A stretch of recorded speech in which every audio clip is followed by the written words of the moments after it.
আসসালামু আলাইকুম। আজকে দেখাবো আপনাদেরকে 36 সাইজে লম্বা এবং 40 সাইজ কোমরের 6 সেট পেটিকোট কাটিং। কাপড়টা যেভাবে ভাঁজ করা থাকে সেভাবে ভাঁজ করে আপনার যে সাইডটা ফাড়া থাকবে ওই সাইডটা আপনার গায়ের দিকে না রেখে অপর পাশে রাখবেন।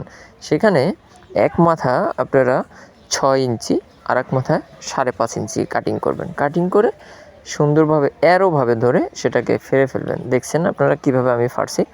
তারপরে আমি কোমরের পাটের জন্য 5.5 ইঞ্চি কাপড় নিলাম, 5.5 ইঞ্চি কেটে নিলাম। কেটে সমানভাবে ধরে 40 ইঞ্চি কোমর লাগবে সেইভাবে আমি মাপ নিয়ে কতটুকু জোড়ার কাপড় প্রয়োজন আছে সেই জোড়ার কাপড়টা নিয়ে নিব।